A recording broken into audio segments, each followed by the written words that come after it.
So things are a bit out of whack. This is going to be part 10 of the Argo upgrades. Now, I just released part 8 yesterday and part 9 the day before. So what's going on? Well, in the previous one that I've just released, which was part 8, we had replaced the battery and done some electrics. And we're now moving on to the auxiliary battery box that's going to be installed from there. So we'll cut right from that, or right from here rather, we'll cut straight over to assembling all of this stuff and unboxing it. And then we'll come back to what I'm doing here. Alright, well, I'm back inside now, and I'm going to wire up my fuse blocks. And crucially, I couldn't find a negative bus bar, but that probably won't stop us. We'll dodge this up. The first thing I'm going to do is strip off some of the outer insulation of this thing and give my wire strippers the time of their life. This is probably actually not quite going to fit in here. Might have to do this the hard way. We'll be back. So another trick you can do with these things is I took my set of flush cutters and trimmed up the middle of the insulation. And if you grab it, you can usually pull if you've got a bit of arm strength about you, and you can peel it all the way along. Now I've got a bit of red and black. Now I'll get the terminals out and I'll find if my iron is hot. I don't know, it's a magnetic tip. I'll give it a bit of a tap because sometimes the magnetic tip sticks. And we'll get our terminals all laid out. From here we're going to crimp and we're going to solder these. Partly because this is going to be in technically a marine environment. Water is going to be involved.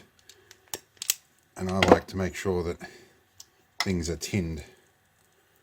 This is some hefty cable. This is thicker, or more copper in this than the last 50 amp stuff that I bought. And a bit thicker insulation. I think I'll be buying probably a whole roll of this off him at some point. It's good stuff. Wow. Definitely a bit of purchase in there. Get all these sorted out. Now, these are the battery grade terminals. And these are the fuse box size terminals. Now, because I don't have a bus bar, I'm going to run one of these on the end of the negative wire, and I'm just going to screw onto a bus bar when I get it. In the meantime, I'll use a few more other terminals just to screw onto it with a little nut and bolt. So we're going to start with our black insulated terminal here. We're going to make our copper visible, and I'm going to use my good ratchet crimpers on the maximum size. And of course the coloured dot on these goes to the wire side. And I'm going to give them a crimp, a hefty crimp. And I'm going to push the insulation back a little bit, and I'm going to soak a bit of solder in there. So everything should be hot, and we will do our outlet fan, bring our extraction over the top of our workpiece, and we'll soak some solder in. This should just help eliminate faults as well. It should help with the corrosion on things. Got to get everything nice and hot till that solder just soaks its way in there. There we go. Alright, and a little bit on the bare copper here so we don't get corrosion in there as well. Again, just get it hot enough that stuff wicks its way in there. Alright, that's good. Alright, let's do the rest of them. So we've got our terminals all done up. Our positive and our negative. This one's going to go straight back to the battery, and then I'm going to branch off this and later on add a terminal block. From here, we're going to attach our positive to our fuse board or fuse box, and we'll stick on at least one of the appropriate stickers over here too. But we'll show you how these particular fuse boxes work, because there's a nifty little side effect to these, or feature you could call it. I've used so much hand sanitizer lately, I have no grip in my hands whatsoever. All the natural oils are gone. So yeah, I'll do all this up. Now I should probably use a correct little spanner here, but pliers are what I have on me right at the moment. And with the frost warning present and the fact that it's nearly 11 o'clock at night, I don't want to go outside. So I get that nice and firmly done up. Right, let me get some test leads out. A nifty feature about these fuse boards is if you happen to have a short circuit and it blows a fuse, they light up. And occasionally with these you get a dud LED, namely this one here is not working. So that will be a problem if I use that fuse box or that particular end of it. Now I could open this up and fix it. I'm just trying to decide whether it's worth my time or whether I just mark that slot. I think I'll just mark that slot and use all the others. I'll keep that as a spare fuse slot. But it does mean if something blows, I can look straight in there and see the glowing little red light and know what blew. Probably the bilge pump. But anyway, let's get some fuses put in this. Whenever I populate a fuse box like this, I usually take a few of the most common rated fuses that I'm going to use. In this case it's going to be a 7.5 amp. That's going to be the most likely the one that I'm going to need. So I have several spares. And then I put a ridiculously high rated one in there, like a 30 amp, just in case I really need to get myself out of trouble, or that's a 20. So just in case I've got to jerry-rig things. And a couple of 10s just in case I overestimated or underestimated the current requirement of the device in that circuit. So I'll be using all three on this side, and these will be spares. So, and we'll put a little cover on the top here, and we'll find in this at least a bilge pump or a water pump, something like that. We'll put the sticker on the cover here. So I've got everything on. I've got some stickers on and some stickers for stuff that I may possibly add in the future. I pulled the switches out of this panel, which is aluminium. I thought it was plastic, but no, it's aluminium. I've put some stickers on the switch that I'm going to use for the winch in the future. And I have a spare rocker switch as well with lots of little stickers to go with it. And nicely enough, they were kind enough to include this color printed diagram of how the switches are wired, which is handy because I had to look it up last time. So yeah, that'll be good. So that's that bit done for now, and the rest's going to have to wait till the morning.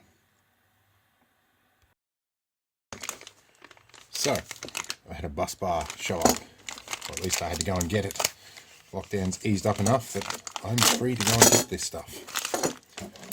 So we have all our cabling wired up, and that should fit the battery, and this should pretty well fit straight onto here if I've done everything right. It only just doesn't, but we'll fix that in a minute. We'll clean that bit out a little bit and get that on there. So let's do that. Right, so we're back in the battery bay where we were last time, and we've got our isolator switch put in here and the battery that I nearly welded my spanner to. So I'm going to take the solar regulator off this for the time being and disconnect all of that. And the remaining wires we have left for the bilge pump, and I've just tested the direction because I forgot the polarity, and this trace wire here is our hot wire. So now we need to get our auxiliary panels mounted. Alright, we have our fuse box, and now to decide where to mount this.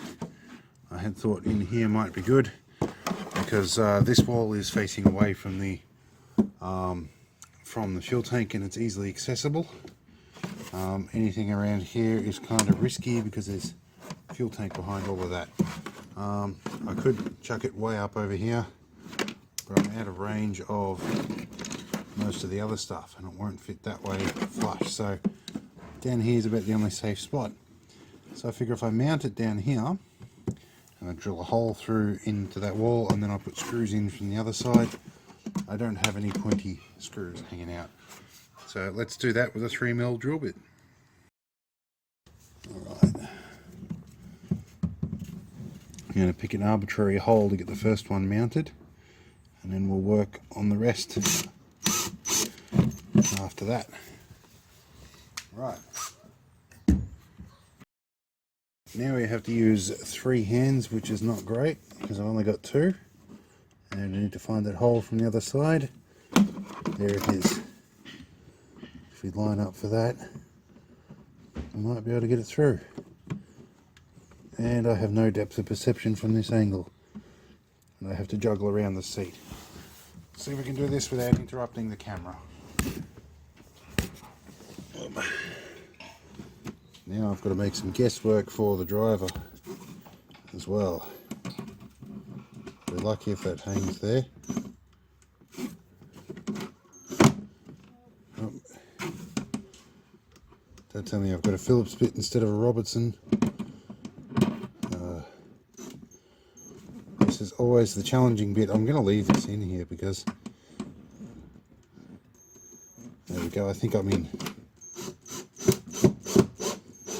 Alright, it's good.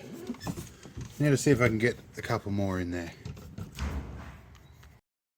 Right, so about an hour or so has passed while I've been swearing my head off at this thing, but I finally got this mounted, and I've got my terminal connected, and I'm going to have to get a new switch at some point because the terminal on this is a little stripped, but for now it's tight. We'll replace it with a new one soon. I've just had a whiff of petrol and I hope it's not a hole that I've drilled in the fuel tank. Alright, so now I've put the negative bar here. It is in close proximity to the positive rail and I'm not comfortable about that. I will make some insulating covers for all of this, but it's the only way I could do it to keep it guaranteed clear of the fuel tank. So yeah, I hope we're alright there. Now I've just got to put some terminals on, hook up our negative wire to this, and get our bilge pump connected. Right, so smoke test time. Got everything wired up. I've done things loosely at the moment without terminals. I've just jammed the wires under the screws. I will put proper crimp terminals on them later. So nothing's blown up yet. I've turned the isolator switch on. Let's go and have a look. See if our bilge pump lights up. It does indeed. Headlights all go on. Right, let's see if ignition works. Make sure if I haven't broken any of that. Right, we're good. Okay, now I'm tired and it's late. I'm having to use backlight, so I'm going to go inside for a bit and we'll continue this later. Well, I'm going to cut this one short here. There's already quite a bit of footage in here. But namely my Argo is coming to get picked up in the morning by the trailer manufacturers, and so that they can do some final measurements and actually finish up the trailer for me. And as you probably hear, my apprentice is also consuming a lot of my time. But yeah, I'm going to have to wait until I get it back before I can finish the winch mount bar and all the measurements for that. But that'll be in another episode. I hope this one's been semi-interesting. I know there's been no Argo action in this video, so I'm going to leave you closing with a bit of footage from one of the other videos of the Argo driving around. I hope you enjoy. See you in the next video.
We have enough fries.